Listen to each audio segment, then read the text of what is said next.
É um pé de cedro rosa. cedro rosa. Essa é uma árvore ameaçada de extinção. Plantei de semente, viu, Batata? Ela é nativa nossa? Fala galera, está no ar mais um episódio do Plantão Sustentável. Estamos aqui para falar de divulgação científica, de mudanças climáticas, diretamente do Labcom Uniso. E eu estou aqui sempre em boa companhia, né, com o Rafael Augusto, nosso professor de Química, e o nosso professor de Física, Vinícius Queiroz. Isso aí, galera. Boa noite. Acho que eu olho pra cá. Aqui tá piscando, então olho pra cá. Boa noite pra você que nos acompanha, que já acompanhou a saga do Evolução Sustentável lá na primeira temporada. Hoje a gente tem de volta o Vini aqui, um rosto conhecido de vocês. A gente tem a Flora também, outro rosto conhecido. Já esteve com a gente lá na primeira temporada, participando de um programa, né, de um episódio com a gente. Hoje a gente vai falar mais um pouco sobre arquitetura bioclimática, tópico que é cheio de assunto aí pra gente debater.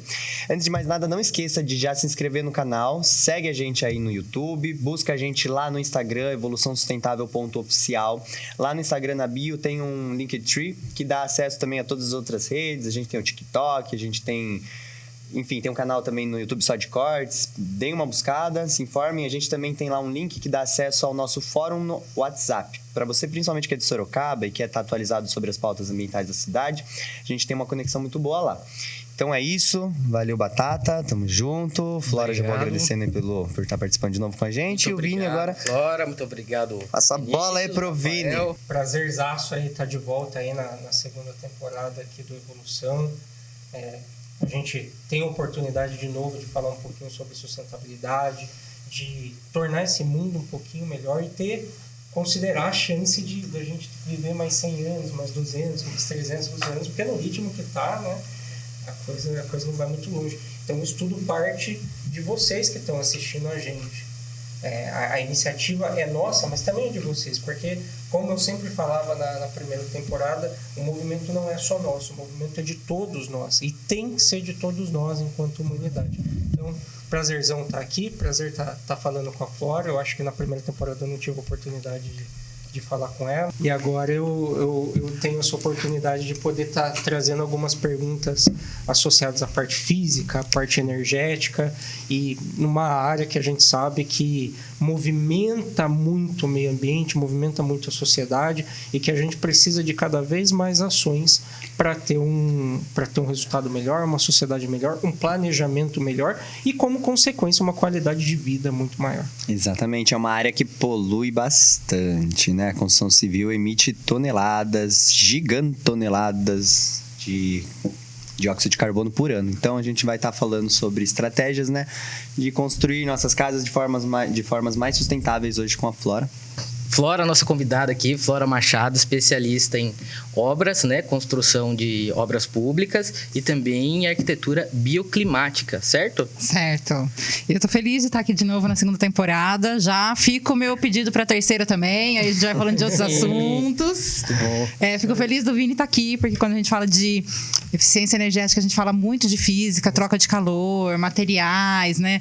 Então, é uma área muito, muito importante na eficiência energética. Você quer começar contando um pouquinho da sua trajetória até aqui? Eu fiz mestrado em gestão de obras públicas, que trabalhei muitos anos numa prefeitura. Então, senti a vontade de melhorar ali o esquema, né? Ter uma gestão melhor por causa de questões políticas, né? De legislação, aditivo de contrato, prazos extrapolando. Então, no começo da minha carreira, eu estava muito focada nisso. E aí a maternidade me mudou, né? Perto do que o Vini falou, será que daqui 100 anos a gente vai estar aqui ainda? O planeta vai, a gente que não sabe, né?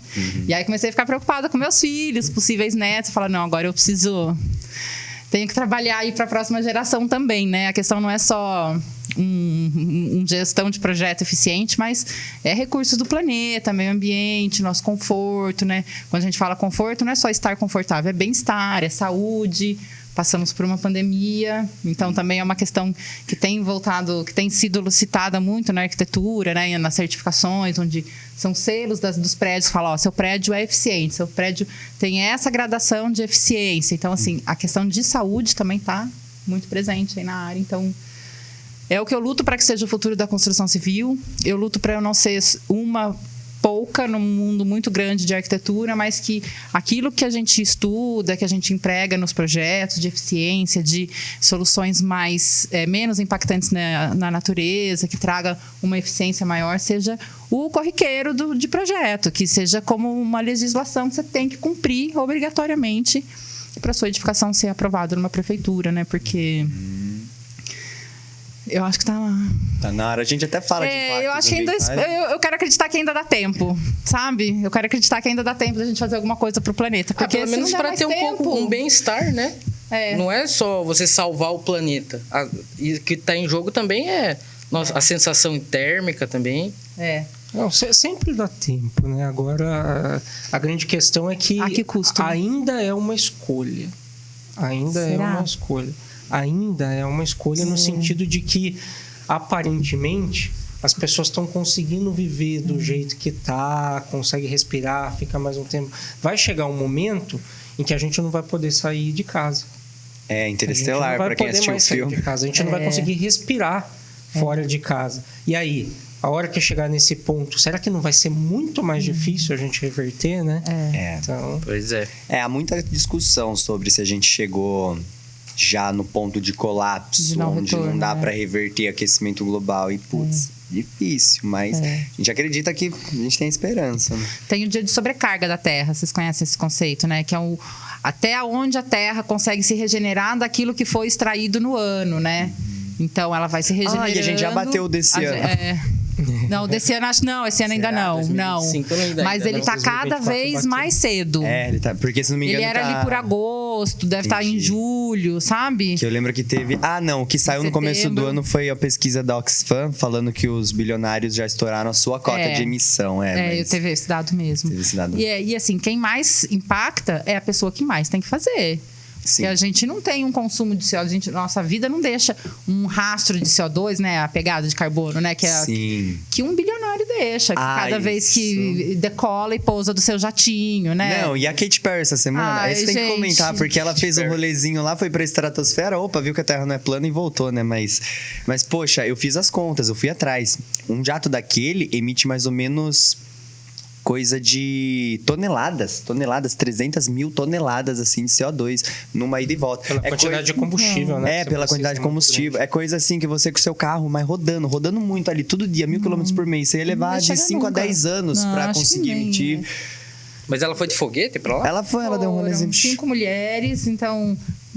eu até fico triste como mulher, assim, não é nisso que a luta feminina tem que ir, né? Eu acho que a gente tem outras coisas aqui pra lutar antes disso, né? Isso é um mimo, né? É um capricho. Precisamos, assim...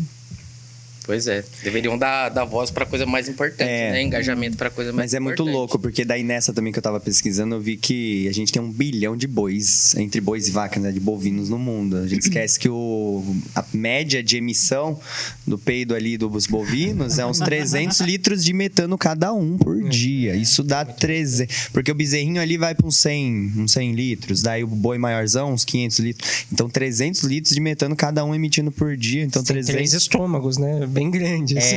E aí você tem o quê? O tanto de água que gasta também. Sem falar, então, você tem a pegada hídrica também. Mas enfim, então a gente, tudo bem, o metano ele dura menos tempo na atmosfera, ele fica uns 14 anos, diferente do CO2 que fica centenas de anos.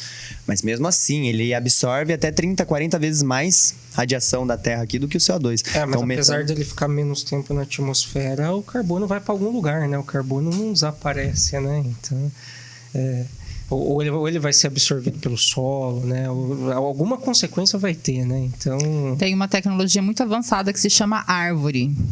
Elas captam CO2, transformam em O2 e a gente está esquecendo disso e cada vez cortando mais. Querendo acabar com matas para abrir avenidas, né? Que tecnologia, né? Bom, linkando que o Vinícius falou... sobre, né, a gente não aguentar sair na rua, né, daqui a alguns anos, porque tem ar-condicionado em casa, na rua não vai ter. Ou será que tem, né? As árvores. Tem a ver com arquitetura bioclimática, essa integração com o meio ambiente? Tem. A gente fala, assim, tem os dados climáticos das cidades. Então, tá cada vez tendo mais cidades. Até um tempo atrás, tinha-se perto de aeroportos. Então, você queria saber se chovia, vento, predominante em áreas próximas a aeroportos. Agora a gente está tendo em em cidades menores, que não tem aeroporto, mas já está se recolhendo esses dados.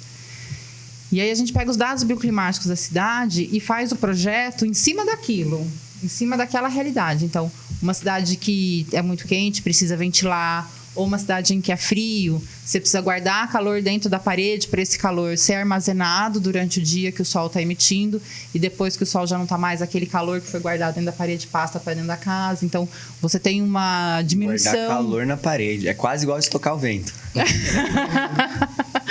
Tá ali, né? Mas isso funciona bem. Pô, mas é verdade, na minha casa, assim, eu tenho uma parede, assim, no meu quarto, que daí quando chega no período da tarde, né, ou quando bate o sol, ele fica batendo durante a tarde inteira, aí fica até de noite com aquele calor na parede. Por causa que ele absorve. Sim. Se é uma parede daí que não absorve muito, o que acontece? O sol tá lá batendo, já tá quente dentro do seu quarto. Sim. De ontem já tá quente, né? É, porque não deu tempo de esfriar de noite, né? Sim, Na hora que chega num ápice maior. Mas se é uma parede que absorve o calor, o sol tá lá esquentando. E ele tá guardando aquele calor dentro dela. Uhum. Então não tá esquentando dentro. Na hora que o sol já vai se pondo, o dia vai passando, aquele calor vai sendo jogado para dentro aos poucos. Então você não tem uma temperatura interna tão alta e ela acontece depois ainda mais tarde. Que é o que a gente chama de atraso térmico, essa distância, né? Então, você joga o calor para dentro da casa na hora que o sol não tá mais tão forte. Que também, então, isso às vezes é a diferença entre você ligar ou não o ar-condicionado. Uhum. Tem cidades em que lá, pelos gráficos, mostram pra gente que, olha, nessas horas do ano, você só vai colocar o seu ambiente dentro de uma zona de conforto com o ar-condicionado. Em lugares frios é com calefação. Então, essas horas do ano tá muito frio. As medidas e o sol que você tem não é o suficiente para esquentar ou esfriar seu ambiente. Então, ali vai ser realmente mecânico, ou ar ou calefação. Então, ali tem gasto de energia. Outras horas do ano a gente consegue resolver com estratégias bioclimáticas, que daí cada área tem a sua, que você consegue colocar aquelas horas do ano numa zona de conforto com uma estratégia passiva, que a gente chama, que não gasta energia. Então, é uma parede que absorve... Uma janela colocada num lugar estratégico. Uma janela colocada num lugar estratégico, com um sombreamento de acordo com a hora. Então, assim, você consegue ver assim, ó, até tal hora do dia tal, a minha radiação é grande. E pelos gráficos, os mapas que a gente tem, a gente consegue fazer um sombreamento exatamente até aquela hora. Então, assim, ó, tá aqui. E aí, como você vai resolver isso da forma, é a arquitetura. Então, como que o arquiteto vai fazer a abertura? Vai estar virada para onde? O que vai sombrear? O que não vai sombrear? Que ambiente que eu coloco mais exposto, menos exposto? Isso é como a arquitetura vai resolver. Mas as estratégias do que precisa ser feito, elas são um padrão. Então, você começa com o macro, vendo a sua temperatura, predominância de ventos. Da geografia do local. É. O bioclimático, o bio é muito referente à parte humana. Então, assim, não é falando em vegetação, né? Eu já tive alguns amigos meus da área da agronomia falando, isso aí não tem bio. Eu falo para ele, o bio aqui é o ser humano, nós também somos seres vivos. Diferente do conceito da biofilia, que lá está muito ligado à natureza mesmo. Ah, sim, verdade. Mas o bioclimático é como o ser humano interage com a climatura do lugar. Então, precipitação, vento, o vento diurno, noturno, o vento também muda de acordo com as estações do ano. Então, quanto mais dados a gente ter, melhor vai ser, mais assertivos vão ser os projetos. Não é só chegar e erguer um prédio. Quero a janela aqui porque eu quero aqui, porque eu quero frente do sol. Já tá pronto o projeto? A mesma coisa que tá aqui nessa cidade vai em outra cidade também. Não funciona, né? Não funciona. Então, assim, a gente vê muita arquitetura europeia, aqueles vidros enormes, porque lá eles não têm o sol que a gente tem aqui. Aí aqui a gente vê um vidro numa casa com um vidro enorme, sempre com uma cortina fechando. Você acha bonito a janelona, mas você vai abrir. É muito mais para falar assim, olha, eu tive dinheiro para pagar esse vidro grande. Exatamente. Do que uma função. É a mesma coisa que o brasileiro em 1950, quando usava aquelas roupas. Pois faz todo sentido. Né? Janeiro, aquele calor de 40 graus usando aquele terno, né? O nosso Papai Noel. Nosso Papai Noel. Nosso Papai Noel. não. Papai Noel brasileiro tinha que ser. Sofrendo no shopping com aquele calor. Putz, Ele tá tadinho. totalmente fora do conforto térmico dele, judiação. Meus nobres sentimentos a todos os Papai Noéis aí de fim de ano. Eu achei muito, muito interessante aí o que você trouxe, ô Flora. Todos os Teletubbies e Tartarugas Ninja. Com relação à adaptação, né, que a gente tem da arquitetura para cada ambiente e tal. E a gente tem um problema muito, muito constante aqui em Sorocaba, né, que é o problema de alagamentos, inundações. Na sua visão, você acredita que se a gente, enquanto cidadãos, tivesse essa conscientização, também essa oportunidade de ter uma arquitetura mais consciente em cada uma das residências, um problema desse tipo, a nível público, também ia se amenizar? Aí tem um pouco tanto de arquitetura, que é a edificação, quanto o urbanismo, que a gente fala de cidade, né? Uhum. Tem uma das leis que já existe, que a gente tem que atender no Código de Obras, que é a taxa de permeabilidade. E isso está ligado àquele tanto de grama que você vai ter na sua casa. As pessoas não querem ter grama em casa. Não querem ter que cortar. Se ficar na terra, aquela sujeira. Mas ela é essencial para você fazer infiltração de água. Porque aquela chuva que chove, ela tem que cair naquele lugar. Ela tem que alimentar aquele lençol freático que está ali. Sem falar que estamos todos aqui nessa área que é o grande aquífero do Guarani. Que abastece uma enorme quantidade de... Acho que mais de 60% do território nacional, né? Onde está 80% da população. Então, essa consciência da população já não tem dentro da própria casa. Sabe? Eu quero o meu quintal com porcelanato. Aí joga um monte de calha aqui, ali. Né? E aí joga para a rede pluvial, que não dá conta, inunda, cai tudo para o rio. Um rio de baixa velocidade, de repente ele está inundado numa alta velocidade, que não tem canal de escoamento. Então, tá tudo interligado. Não tem como separar. Mas também não adianta um fazer a sua parte, o poder público fazer, e aí a pessoa dentro da sua casa não faz, né? Você comentou uma hora também sobre a biofilia, né? Que daí é outro conceito, mas envolve ter plantas e também ajudaria, né? Porque se a pessoa tem um... Porque, assim, além da sensação da biofilia, que é você trazer elementos da natureza como formatos, texturas, cores, cheiros, né? Cheiros. E também quando traz a planta, traz controle de umidade. De temperatura. De tirar CO2 e jogar oxigênio, sabe? Mas daí cai de novo um pouco naquilo assim, as pessoas também não querem ter que cuidar, né? Tem um aspecto até psicológico, né? Para biofilia, eles falam que às vezes até a planta artificial já dá uma sensação gostosa, mas ela não te dá os benefícios da planta natural, né? Sim. De controle de umidade, temperatura, sim, com certeza. Cheiros, né? Algumas plantas de polinização. Isso é muito interessante, até no sentido de que a gente nota cada vez mais que o ser humano ele não foi feito para viver só nesse mundo de pedra, né, que a gente chama. Selva de pedra. Selva de pedra. Concrete jungle. Exatamente.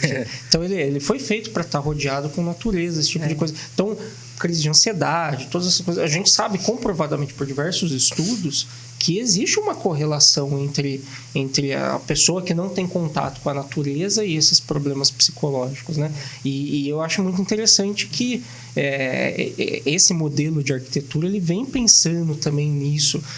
Quando você fala também em design de interiores, né? Esse tipo de coisa, vem com um olhar também para essa questão das plantas, vem com um olhar também para a iluminação, né? Essa luz branca que a gente tem, que agride, né? Eu acho muito legal. Por isso, né, a bioclimática, né, falando do ser humano, da relação dele. Eu gostei muito. E esse da iluminação, hoje em dia tem LEDs inteligentes que eles acompanham durante o dia a luz do sol. Então, de manhã está uma luz mais clarinha, amarelinha.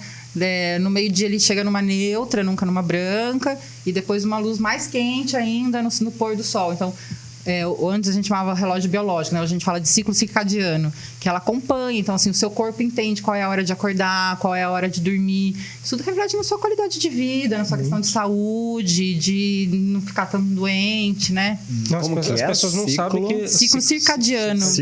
É um novo nome de porque relógio é um relógio biológico, mas que vai pegar influência de coisas artificiais também, que nem você falou, de luz, não? É uma simulação... Eu acho que é o contrário, né? A luz natural, né? O ciclo da luz luz Tentando do sol. acompanhar. Não, mas quando você nega a luz natural, você tá sempre numa luz branca o dia inteiro, o seu relógio biológico fica desregulado, você já não sabe mais a hora de dormir, seu corpo já não regenera igual, porque daí você não tem um sono tão relaxante, sabe? A gente não sabe que, assim, 90% dos problemas de sono que a gente tem é ocasionado por isso. Porque já chegou, falta 1 hora para mim dormir, eu tô com uma luz branca na minha cara, assim, agredindo celular, o né? olho, um celular com uma luz Aquela tela azul. Então, Não é o natural não é do o organismo, né? Não, é. E eu faço muito uma brincadeira, assim, se a gente for brincar que o cinema tá certo, você quer que quem esteja certo, Wakanda ou Mad Max? E aí as atitudes que você tem tá levando a gente pra onde? Nossa, tá indo Esse mais é o pro Mad pensamento, Max. é. Até porque a indústria automobilística domina também, né?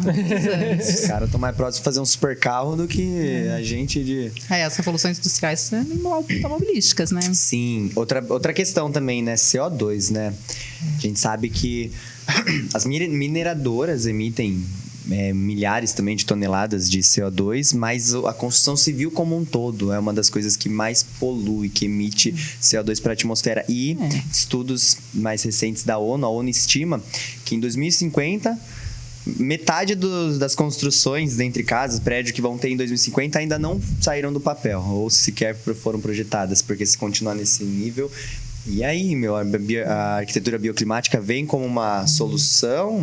Porque a ONU também tem a Agenda 2030, que também a gente está próximo na data, mas longe de alcançar a meta. Acho que o Brasil era 12 milhões de hectares para reflorestar. A Gabi que sabia esses valores. Gabi, volte pra gente qualquer hora. Mas enfim... Pois é. E aí a construção civil, assim, é o que a gente constrói para a gente viver e trabalhar em cima do planeta, né? Lógico que o impacto é grande. E se a preocupação disso é você ter uma edificação com o máximo de conforto possível, com o mínimo de recursos possíveis para construção e operação. Então, não adianta você construir com uma técnica que não é muito degradante para o meio ambiente, mas os 50 anos de vida útil que aquele prédio vai ter... ele vai consumir uma energia muito grande porque a gente não fez boas escolhas na obra.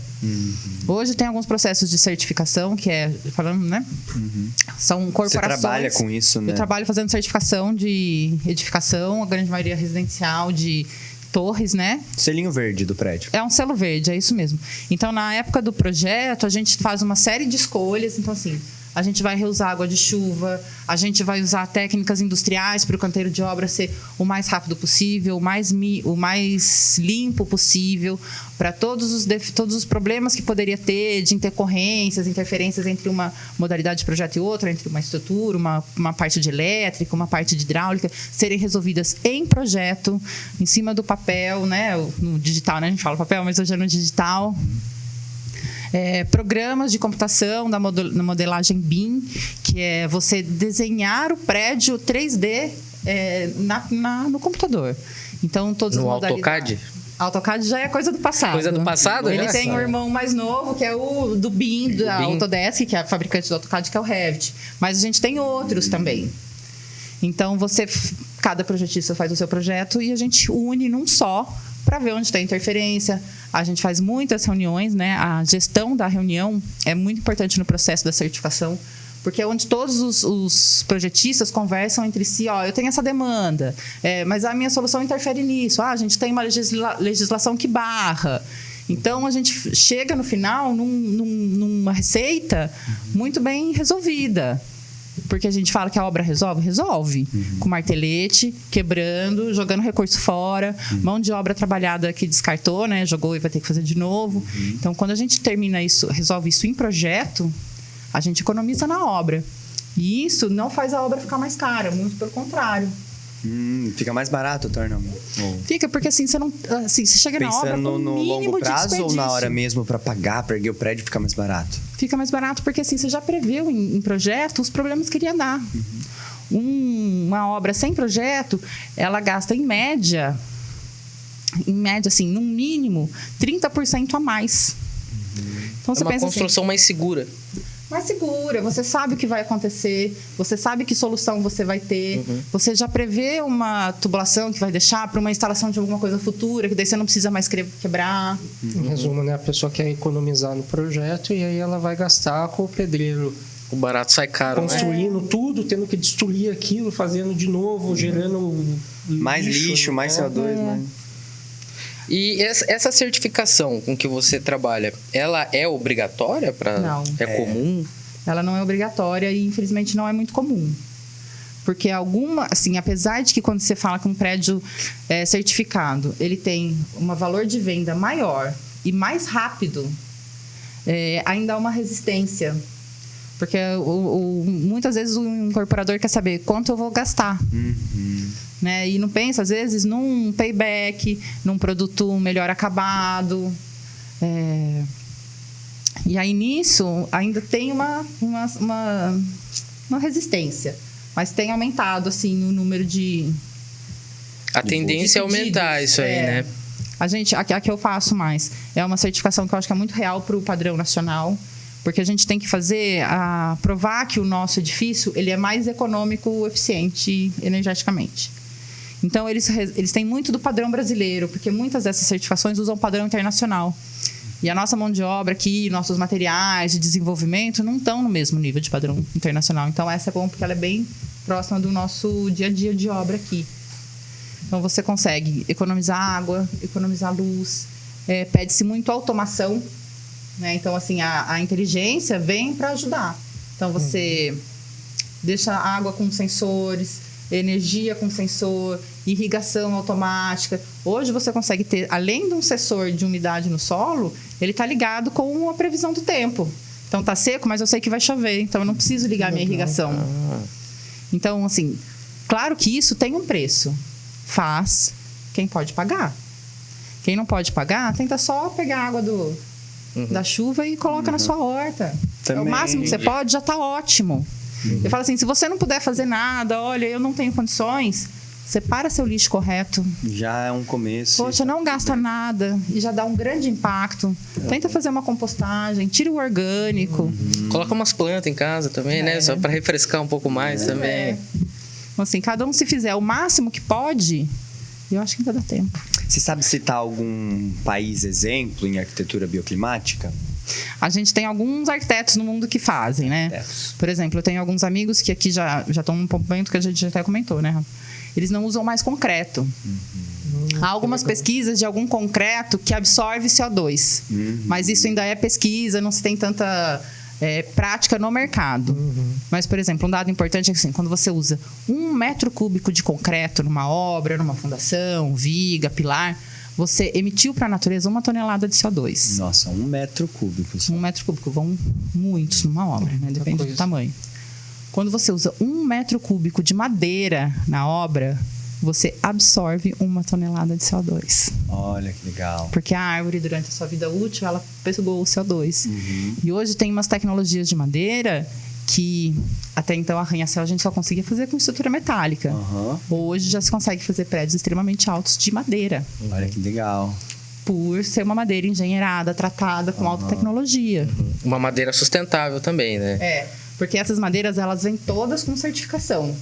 Selo de plantio, de rastrear toda a linha produtiva dela. Assim, tem que ter investimento nisso. Isso não é barato. Isso tem que ter um custo pago pelo poder público, subsidiado, pelo menos, né? Porque não tem como você não pensar nisso tudo junto com políticas públicas. Sim. Não tem como, De incentivo fiscal, não só para construção, mas como para desenvolvimento de material. A tecnologia se pagar, né? Para conseguir virar cotidiana. Então, a gente tem muito ainda para avançar nessa área. Legal. Flora, já que você entrou nesse ponto, né? Eu, como estudante de ciência dos materiais, eu tenho que perguntar isso, né? A gente já falou da madeira, né? Que a madeira trabalhada em termos de engenharia é uma tecnologia de materiais, né? Um estudo e tal. Então, eu queria perguntar para você como que é essa preocupação com os materiais, assim, com qual tipo de material vai ser mais prejudicial para a natureza, qual vai ter uma vida útil maior, menor, como é o descarte desses materiais, a reciclagem desses materiais. Se tem a preocupação com da onde que vem esse material, qual é a origem dele, se é madeira, por exemplo, para a certificação não é aceita madeira, 100% da madeira tem que ser rastreada. Então, você tem que saber de onde ela foi plantada, onde ela foi transportada. Um assunto muito importante é a circularidade. Então, você sobrou material, você revende, você faz um comércio em volta de você, de materiais. Então, olha, eu usei isso, não vou usar mais, alguém precisa. E a logística reversa. Aí as áreas têm que conversar daí, né? Construção civil. Pra você ver assim, a gente tem muita área aí para trabalhar ainda. E a logística reversa, por exemplo, assim, acabou a lata da tinta, a empresa da tinta vem e leva a lata embora. Total. Sabe? Tinha que responsabilizar. A gente sempre fala, desde a primeira temporada, o próprio plástico, quem produz, as empresas tinham que ser responsabilizadas por... Pois é. Então, isso tem bastante no pneu, né? Bastante indústria do pneu se preocupa com a sobra de pneu, né? Então, assim, essa logística reversa também.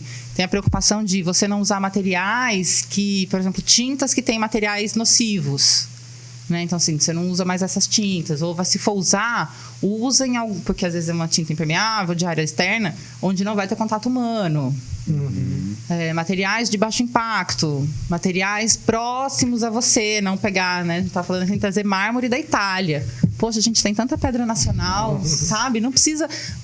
assim, vem por um navio, uma pedra enorme de um mármore lá da Itália. Precisa. Eu acho que também vai nisso, né? E, assim... Aos poucos, a gente educar uma elite do que é realmente ser elite, né? Sim.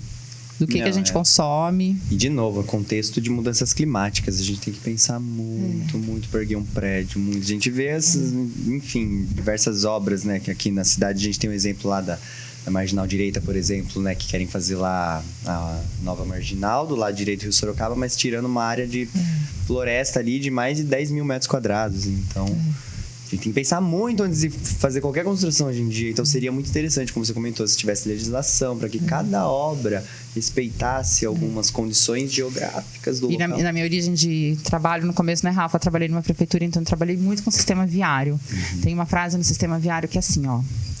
Combater engarrafamento, abrindo mais rua... É a mesma coisa que combater obesidade comprando um cinto maior. Não é assim que se resolve. A gente resolve trânsito tendo um transporte público eficiente. Exatamente. Porque, assim, é o que vai resolver trânsito. Abrir mais rua só vai deixar mais rua congestionada.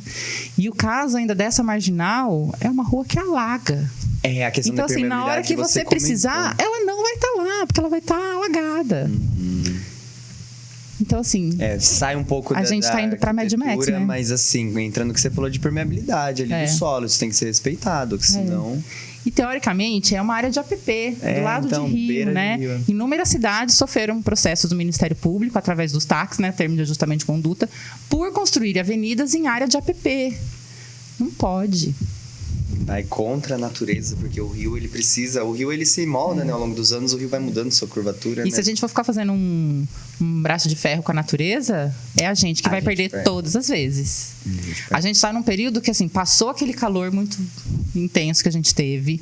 No ano passado foi um período de chuvas muito intenso no final do ano, né? Começo desse ano também. Esse ano também. E, assim, vamos ver esse inverno. E eu acho que vai ser um inverno extremamente rigoroso. Nossa. Porque são os eventos extremos. Então, na hora que é calor, é muito calor. Na hora que é frio, é muito frio. E, assim, uma hora vai ter que cair mais a ficha de mais gente. Sim. Você falou alguma coisa antes do programa começar e ficou na cabeça. O que seria o caminho do sol? O caminho do sol é na hora que você tem uma análise... Primeiro você faz aquela análise macro, qual é a estratégia para sua cidade, para sua região, vai caindo no seu terreno. E aí, na hora que você vai fazer a edificação e construir exatamente o seu terreno, qual é o caminho do sol que ele faz no seu terreno? Aonde que ele nasce? Aonde que ele morre? Aonde que ele ilumina? Qual é a fachada que não vai pegar sol? Como eu vou fazer a distribuição dos ambientes de acordo com esse sol que eu tenho? Esse sol, para mim, é bom? A cidade que eu estou é muito quente, ou eu preciso me esconder um pouco do sol porque ele é muito forte? Ou não, é um lugar muito frio em que o sol, pouquinho que tem, eu preciso fazer ele entrar. Então, na hora que você chega num projeto, na hora do micro ali, na hora que você analisa seu terreno, a primeira coisa é saber onde é o norte. Eu tenho um terreno, onde que é o norte? Porque daí você sabe onde o sol nasce, onde o sol se põe e qual é a fachada que ele ilumina. Legal. Nós aqui no Hemisfério Sul, fachada sul, quase não bate sol. Ela bate um pouquinho de sol ali no verão, onde a gente tem muito sol. No sul, você diz? No sul.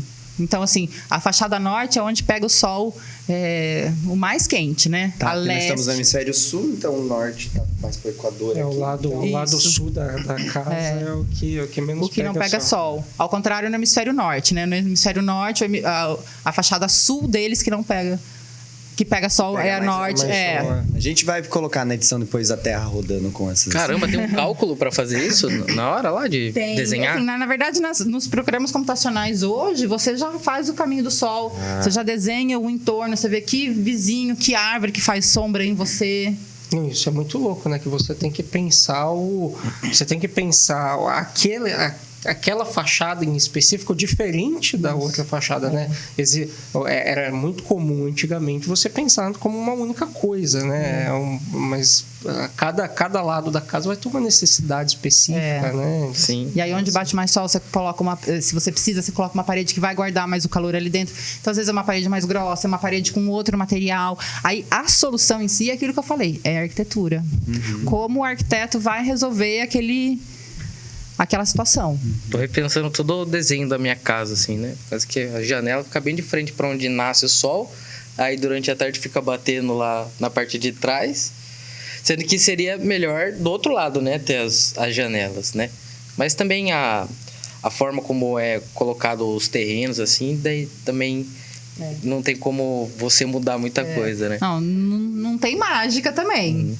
É uma questão de ganha e perde. Você prioriza, né? Nas nossas discussões lá de projeto, eu falei assim, olha, não dá para ter... Assim, eu falando da questão da simulação, da eficiência energética, com a visão do meu lado de projetista. Olha, não dá pra gente ter uma fachada de vidro na fachada norte. Bate muito sol, a gente vai precisar sombrear. Só que a decisão é da arquitetura. Eu passei a minha versão. A arquitetura vai ponderar com outros fatores e vai tomar a decisão. Então, assim, é um quebra-cabeça. Mas esse Você mexe aqui, ele falta, e vai indo até você... Encaixar tudo. Projeta a lapidação. Você vai lapidando até ele ficar brilhante. Entendi. Por exemplo, num prédio de luxo, assim, de alto padrão, assim, é pensado nesse conforto? No modo geral, assim? Depende.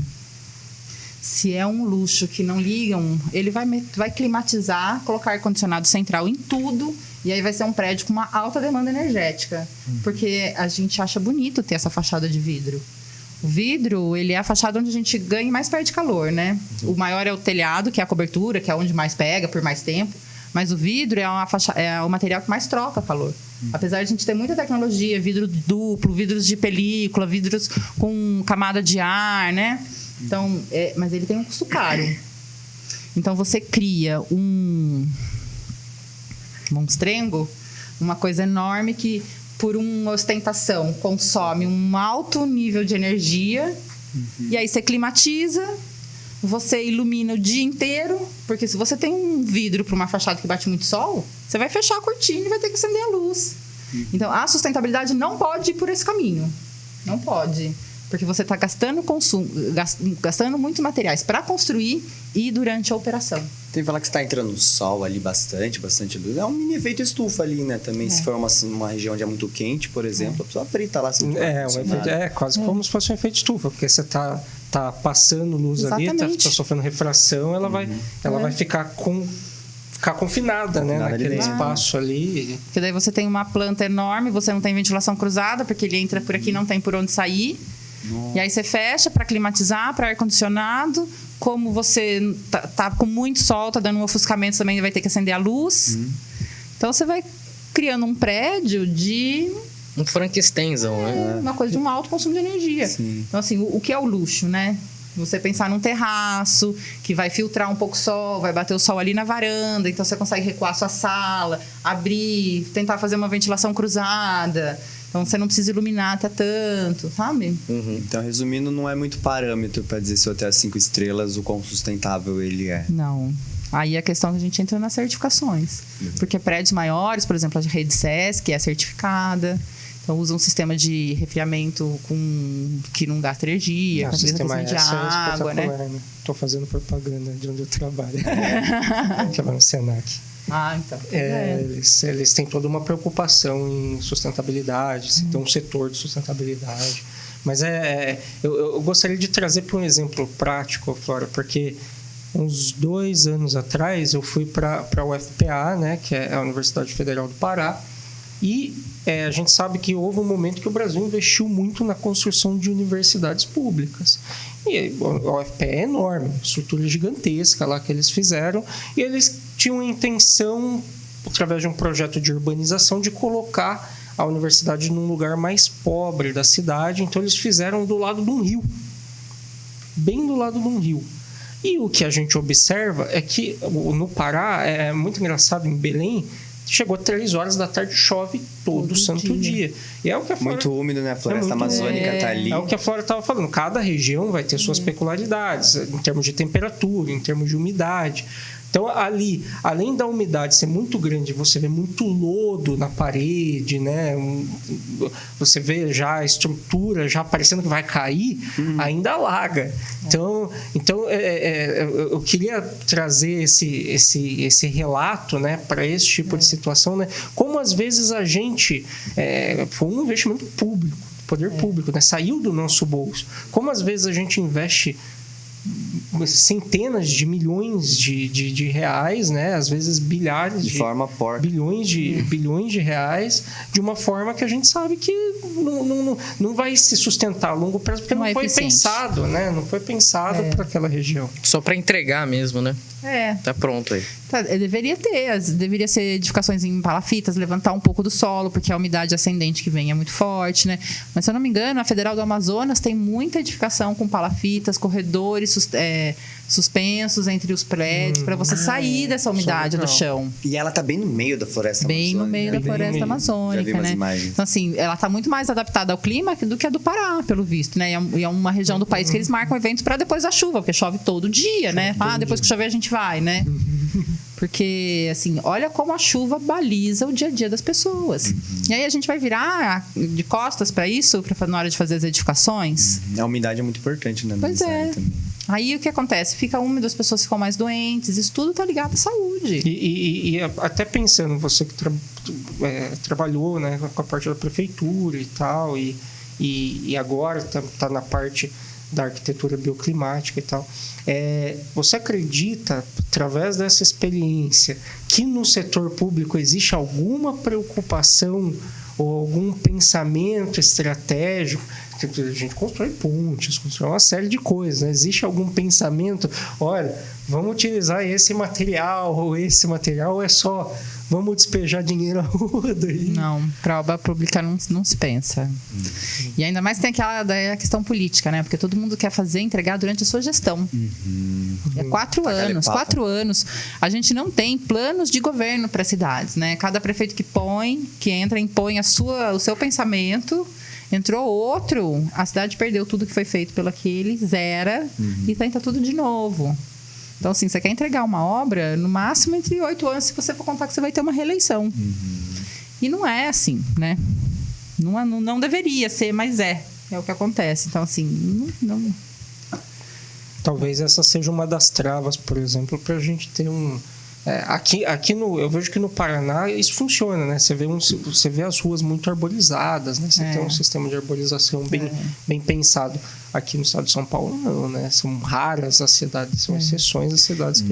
Quando você tem, às vezes, algumas casas populares, eles pedem para ter aquecimento de água solar, né? Tem uma preocupação, assim, nesse sentido. Mas...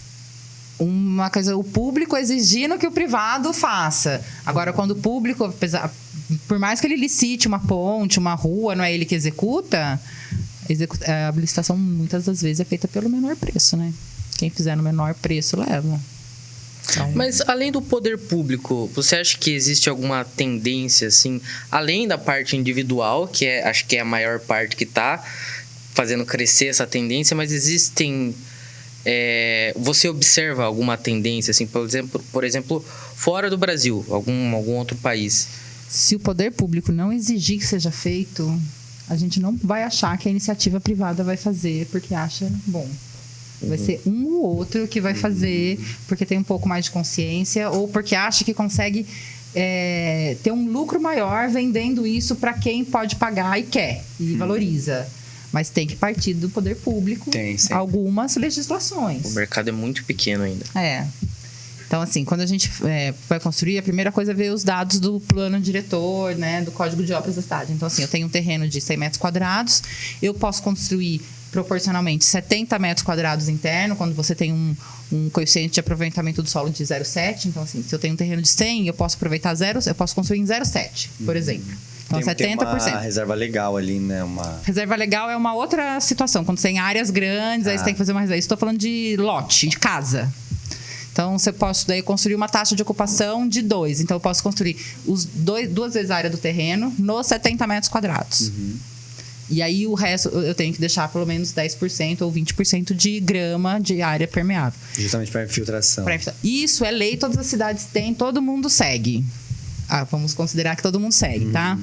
Não há nenhuma legislação de eficiência energética, sabe? Então, assim, eu tenho que especificar a parede que vai me dar, por exemplo, em Sorocaba a gente precisa de ganho de massa de calor nas paredes, porque o inverno aqui a gente precisa que isso tenha. Mesmo no verão ele é bom pra gente. Não tem na legislação falando assim, as paredes que você fizer tem que ter pelo menos tais dados de capacidade térmica, de transmitância. Não tem. Entendeu? Então a gente poderia ter uma legislação. Então a gente poderia ter uma legislação que obrigasse isso também. Mas não temos. Você tinha trazido até 2 gráficos, um comparando a umidade de Sorocaba com Manaus, né? E era justamente em todas as horas do ano. Pois é. Ali nesse gráfico mostra todas as horas do ano das cidades, né? Então cada cidade tem o seu. E o gráfico ele é setorizado por soluções. Então alguns pontinhos que ficam muito frio, muito calor, ali é só por mecânico. Aonde tem umidade, precisa ventilar. Se for muito seco ou muito úmido, aí também precisa ser mecanicamente. Mas mecanicamente se diz com ar-condicionado mesmo? Ou umidificador, assim, algo que gaste energia para fazer. Sabe? Essa é a questão. Mas não é na maior parte do tempo, né? Não. Em situações... E aí você resolve outras horas com outras situações, com ventilação, chaminés, né? Ventilação cruzada, sombreamento de aberturas. Abre uma janela. Isso é algo que a gente até aqui agora pensei. Abre uma janela, mas abre onde? Aí você tem que ver de onde vem o vento, sabe? Às vezes a gente onde quer... sua planta. É um quebra-cabeça. Já se viu morar num lugar que não tem janela também, né? Pô, acho que todo mundo, uma vez por dia, pelo menos abre uma janela, tipo, falando, nossa, tá calor, deixa eu abrir uma janela. Não sei se todo mundo não, viu? Ô, louco. Mas assim, se tá calor, às vezes é melhor você fechar a janela pra você bloquear o sol de entrar dentro da casa. Isso é verdade. Verdade. Porque se o sol tá entrando, ele tá te esquentando ali. Você pelo menos você tem uma obstrução. Ou se tiver uma cortina. Às vezes o ar quente, né, que tá fora é pior do que tá como tá dentro. Teria que não é muito intuitivo, né? Exatamente. Se não tiver ventando para fazer uma ventilação cruzada, tiver muito quente, fecha a janela. Aí você tem que acender a luz. Se você tiver uma janela sombreada, você deixa ela aberta porque ela tá sombreada. Então daí que vem, entendeu? Tem muitas coisas mesmo, parâmetros para ser analisado. Né? Porque daí você sombreia a janela, tá ventilando, tá entrando uma luz natural, um vento natural, mas o sol não tá batendo. E são tecnologias antigas, né? Eu lembrei agora de por exemplo, acho que eram uns palácios que tinha na Índia, que tinha uns túneis de ventilação. De barro, né? Porque eles resfriam ainda a cerâmica, né? A cerâmica tem ele fica frio, fresco. Sim. E isso é total arquitetura sustentável, bioclimática. Casa de barro, né? Pois é. O iglu também, porque bem ou mal aquela parede também retém calor, retém frio, né? Retém calor ali dentro. Isolante térmico. Então, assim, cada lugar tem o seu. A arquitetura árabe tem muita dutos de circulação de ar para fazer uma ventilação para ventilar e iluminar aqueles ambientes enormes, porque assim, na hora que os ambientes foram ficando maiores, né, fazendo vãos maiores, os cômodos ficando maiores, a luz natural não chega até o final do cômodo. Então, como que você ilumina? Tem algumas soluções, por exemplo, tem uma prateleira de luz que a gente chama, né? É uma laje que você coloca um pouco acima da janela saindo, onde o sol bate nela e ela reflete para dentro lá no telhado, lá no teto. Então, ela ilumina lá no fundo da sala. Assim, as estratégias para resolver são inúmeras. Diz a lenda que até as pirâmides tinham uma parada assim, né? uns canais por onde o sol ia bater e ia iluminar lá na câmara do faraó para certos rituais. Em tal dia do ano que eles sabiam certinho. Provavelmente eles faziam empiricamente, né? Hoje a gente tem dados para conseguir falar assim, olha, o sol vai estar aqui em tal dia do ano, nesse horário. Muito bom, né? A gente esquece que a arquitetura é uma ciência muito antiga. Muito antiga. E a bioclimática é uma busca disso do antigo, sabe? Do homem ir morar na caverna, porque ali ele conseguia um abrigo, um calor. E aí, na hora que a gente conseguiu ter vãos enormes, que a edificação fica enorme, você não consegue iluminar e ventilar lá dentro, naturalmente, você faz isso artificialmente. Daí o ar-condicionado, a luz, vai tirando e deixando um prédio que consome muita energia. Exatamente. E, de novo, em contexto de mudanças climáticas, a gente não quer gastar tanta energia. A gente nem tem, né? É isso. Quem diria, né, que a evolução, né, da tecnologia é resgatando a nossa relação com a natureza. E uma, Futuro é ancestral, né? Dizia o Krenak. uma pergunta que eu tenho... Krenak é foda. Krenak é bom demais. É bom demais. Academia de Letras. A gente teve no evento com ele ano passado, né? Quem vê, a gente Alô, foi... Krenak, queremos você aqui, hein? O pessoal do Senac foi em peso também. Né? Nada, foi no evento No evento do Krenak. na usina industrial lá, foi bem legal. Uma coisa que eu queria perguntar é se acontece de uma construção, alguma coisa assim, pensar em sistemas, não digo sustentáveis no sentido de reaproveitar materiais ou coisa do tipo, mas reutilizar uma água de chuva, aquela questão eu vejo que existe um tipo de arquitetura hoje em dia que a pessoa não vai fazer um esgoto, ele tem uma fossa que eles fazem, né, com bananeira, né? É mesmo, tem mesmo. Que faz com tratamento mas é uma super compostagem, né? é uma super compostagem. É interessante. Acontece isso? Você vê isso com recorrência? Tem. Elas existem, né? Bastante gente usa, assim. Água de chuva, acho que muita gente até tem vontade de ter em casa para usar, nem que seja... Aí essa água de chuva você não pode usar para usos nobres, que a gente fala, que é banho, alimentação, aquilo vai em contato com pele. Mas pode usar no vaso de descarga, pode usar para limpeza de piso. Às vezes para regar as plantas. Né? Para regar as plantas, né? São os usos mais comuns, né? Aí tem a água do lavatório e do chuveiro, que a gente chama de águas cinzas. Que elas não são águas, já são esgotos, né? Resíduos. E às vezes com umas técnicas de biovaleta, onde você passa a água por valetas com plantas certas, que elas fazem a retirada desses materiais orgânicos da água, né? Que legal. A água cinza pode ser utilizada para quê? Depois de tratada, você pode jogar ela ou até mesmo na água de chuva, ou você pode reutilizar interno. Ela tem que ser tratada antes. Tem raiz, aí tem as águas... aí tem plantas certas que fazem a extração, né? Aí tem as águas negras, que são dos vasos, e aí tem biodigestores, daí são equipamentos de tratamento mais elaborados para você ter, Mas esse né? tratamento da água cinza é uma planta que faz, então? Não é um produto que você joga lá? Não, é com planta. Caramba. Não tem química, assim, desculpa. Não tem... Química está em tudo. Tem a química das plantas, né? Não, você não joga nenhum produto químico ali na hora para fazer o tratamento. Nenhuma química do mal. Química do mal. É uma química que vai deixar rejeito, poluente, né? Que vai envenenar. Porque isso é pra quem assistiu Breaking Bad na Bandeirantes, Record? Exatamente. Era na Band? Do 10 pegou, anos pegou, pô. Pegou. Poucos pegaram. Viu? Rapidinho, a gente tá caminhando pros 10 últimos minutos. Eu tenho uma questão com relação às cidades esponjas. Elas têm como ser pensadas também nessa questão de arquitetura bioclimática? Uma cidade esponja entra como sendo parte de uma... Que absorve a água que cai nela, né? Todas deveriam ser, né, Rafa? Deveriam ser, porque a água que chove, a que cai naquele local, o planeta decidiu que é ali, pelos ventos predominantes, pela conformação da geografia, ela tem que absorver ali. Tem umas questões agora em Veneza, né? Sobre o nível da água subindo, as cidades baixas, né? Putz, a gente tem acho que Kiribati, que é um país que daqui 100 anos vai ficar embaixo da água. Porque ele tá quase no nível do mar e os oceanos estão subindo, aquecimento global, né? E daí também... É que Veneza é um caso bem específico, né? Que Veneza, acho que foi o ser humano falando, deixa eu construir num lugar que não dá. Assim, né? Deixa eu ver se eu... Acho que seria legal fazer uma cidade aqui no meio do... Nossa, parece a Water 7 lá do Office, feita no meio Veneza do mar. É isso, né? É verdade, né? E lá tem tido muitos incentivos para arquiteturas bioclimáticas, cidades esponjas? Estão tentando subir o nível das edificações, não é uma coisa assim? Esses dias vi uma notícia assim, de alta tecnologia para resolver as questões de Veneza, né?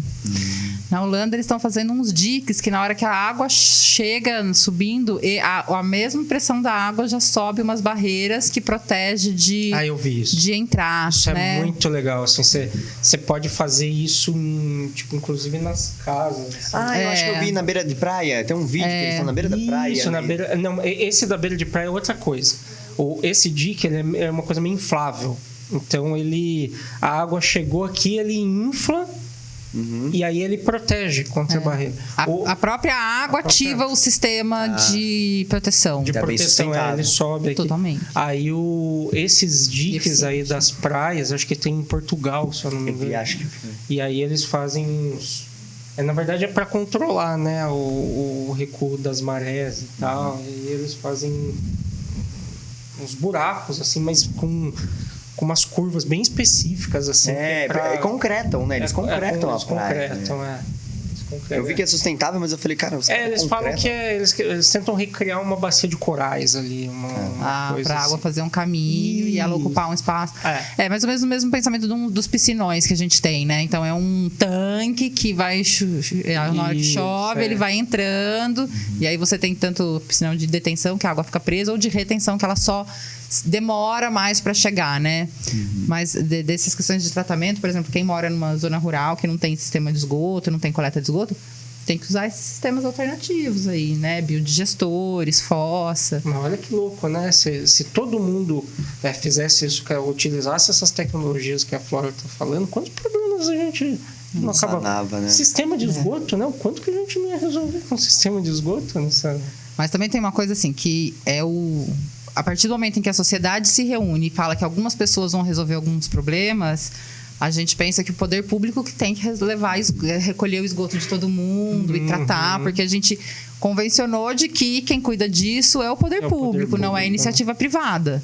Né? Então a gente tem que ter assim, a gente pode ajudar, tem que fazer nosso papel, quem pode mais tem que fazer mais, mas tem questões que é governo público, o governo tem que fazer. Porque a gente foi lá e falou assim, carro, transporte, água, esgoto e energia, é essencial de vida, né? Então tem que ficar...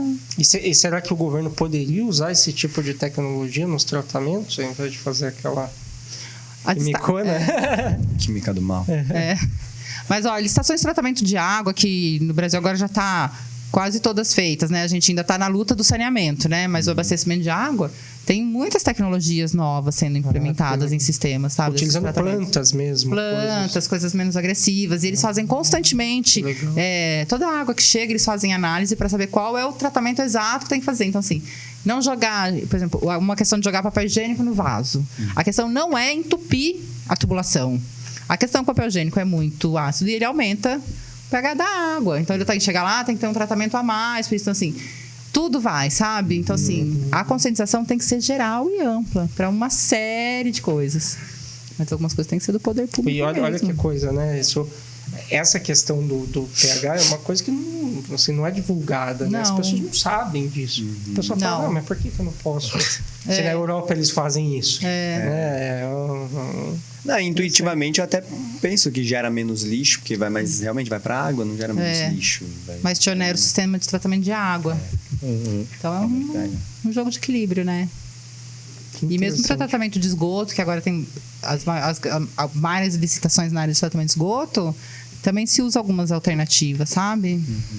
Então quem não tem coleta, faz o seu ali, um biodigestor, uma fossa.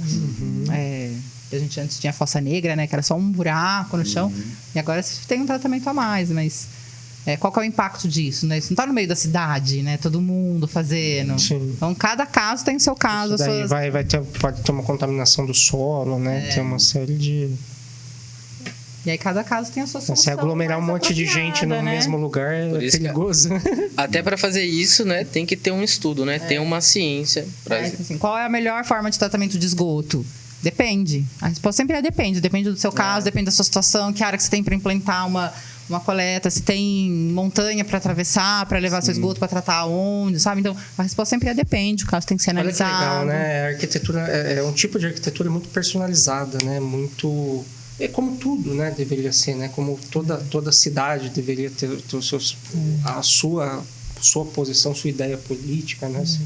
suas... A construção civil envolve muito dinheiro para ser tratada de forma tão amadora. Tão como uma brincadeira. Vou fazendo, mudo de ideia no meio. Você não sabe qual complicação que tem. Mudei o tipo de piso. Às vezes sua porta não vai abrir porque você mudou seu tipo de piso, sabe? Poxa, isso é uma decisão que foi tomada lá atrás. Verdade, não muda. Muita grana para pouca responsabilidade, né? Verdade. Eu acho que parece que o povo às vezes brinca, leva de uma forma irresponsável. Eu acho que é uma visão muito generalista, né? Tipo, eu ganho dinheiro dessa forma, então como eu quero abarcar o máximo possível, eu vou tentar fazer todo mundo entrar na minha forma de pensar, digamos assim. É quase como se fosse que nem a gente fala você falou da questão do transporte público, né? Que tem que melhorar o transporte público. O quanto que a gente já não tem, tudo bem, a gente não tem a tecnologia e tal, mas a gente já tem uma linha ferroviária aqui em Sorocaba. A gente já tem um espaço, né, feito para malha ferroviária, né? Falando do plano diretor, né, já existe um caminho, umas modificações seriam bem menores a serem feitas e tal, mas a gente não usa. É uma coisa que a gente largou. Então, deixa ali e seria uma opção. Aí fala, por quê? Por que a gente não faz isso? Obviamente que tem interesse, né? Tem interesse. A automobilística manda no Brasil há muitos anos, né? Nossa, no mundo. Assim, então, no mundo. Então, assim, o trem de hoje não usa a mesma bitola de trilho, as curvas não são as mesmas, então vai criando, não vou criando fazer. Empecilhos, né? Empecilho. Sendo que é a solução que deveria ter, né? Fica aí o questionamento de novo, né? O Brasil hoje em dia é a 8ª economia do mundo. Uma cidade do tamanho de Sorocaba na Europa tem metrô. Por que a gente não tem metrô? Pois é. É assim, inconcebível falar metrô em Sorocaba. Imagina, metrô é só para São Paulo, Rio, Brasília. Belo Horizonte é metrô de superfície. Dizem que tem um projeto de VLT, né? Exatamente. Vamos ver. Tomara que é saia. caro, né? Então é caro, mas o governo, o dinheiro público tem que ser para essas coisas. Sim. Até tem que vir para isso. A longo prazo, e não demora muito tempo para você ter o retorno desse investimento. Primeiro que a eficiência energética é muito maior, porque você está levando muito mais gente. Não, em países de primeiro mundo, assim, a gente vê em qualquer... É básico, né? Qualquer seriado japonês, por exemplo, você vê os japoneses pegando metrô. Tipo, de uma cidade para outra, né? De longas cidades, assim, e o Japão é uma ilha, cheia de montanha, né? Então, com 3 terremotos diários. Com 3 terremotos diários. Então, qual que é a desculpa, né? Ou que seja, né? O próprio ônibus mesmo, né? Que seja eficiente, rápido, que você não fique muito tempo esperando, que tenha uma malha que se comunique, que você consiga chegar nos lugares sem precisar fazer 20 minutos de caminhada para chegar num ponto, sabe? Isso foi muito discutido no eixo de mobilidade lá da conferência municipal que a gente participou. E realmente o custo é muito caro, mas você vê efeito a curto prazo, questão de 3, 4 meses depois de você instalar um BRT, um VRT. Porém, daí tem que a população também diminuir ali no carro próprio, né? Tem que incentivar, porque senão também não... Mas é isso. Mas é isso aí, o papo foi muito legal, muito interessante. Muito obrigado pela sua presença aqui, Flora. Eu que agradeço, é sempre gostoso vir aqui conversar com vocês. Muito obrigado para você que estava assistindo aqui. Não deixa de curtir, de compartilhar, se inscrever no canal. E gostaria de estar compartilhando também as suas redes, onde que a gente pode encontrar seu conteúdo. Eu estou em todas as redes sociais, ainda estamos começando aí o processo de divulgação, mas eu estou em todas. Estou no Instagram, TikTok, Twitter, YouTube, todas. Todas Flora pela Flora, que é o nome da minha empresa, né, do meu escritório, onde eu faço projeto de arquitetura, faço processo de edificação, faço a simulação energética, que é onde a gente joga num programa todos os dados da edificação e a gente vê o tanto que ela consome de energia, né, a porcentagem de economia que ela dá em cima do modelo. Para uma arquitetura mais consciente, um futuro melhor, uma casa mais agradável. Sou muito feliz que minhas clientes voltam. Agora eu estou fazendo o projeto da segunda cliente, uma outra ex-cliente já falou, quero fazer uma chácara, quero fazer com tijolo ecológico, quero ter biodigestor, quero ter reuso de água. Muito bom. Então, porque eu faço também esse processo de conscientização, contar, olha, a importância de projeto, a importância de ter os projetos complementares, não só o de arquitetura, como estrutura, elétrica, hidráulica, que é o básico, assim, de uma residência. O tanto que isso vai dar de ganho para o cliente, sabe? Da sua obra. Vai ter problema na sua obra? Vai. Sempre. Vai. São muitos atores, muitas pessoas. Muitas variáveis. Mas assim, quanto mais dedicar em projeto, mais vai ter... menos problema vai ter na obra. Então, me segue. Tem Instagram, que é onde a gente mais coloca conteúdo. YouTube, TikTok, Twitter, o X agora, né? Threads. Sempre Flora pela Flora. Flora pela Flora. Isso aí. Um nome pouco apelativo, Não, mas eu acho que a gente muito precisa. Precisa. Muito criativo, muito bom.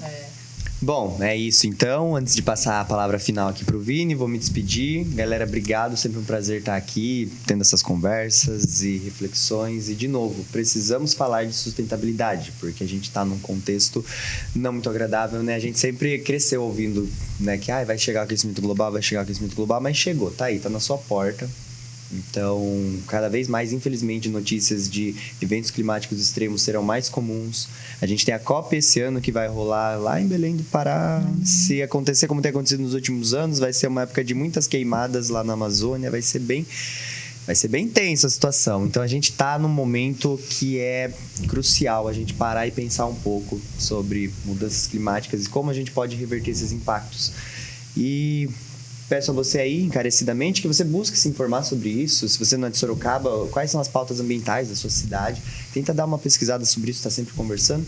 E é isso, se inscreve no canal, segue a gente lá no Instagram também, segue nas redes aí. E, Vini, passa a palavra aí para você aí. Muito obrigado, galera. Muito obrigado por estar aqui, pela oportunidade de estar aqui mais uma vez.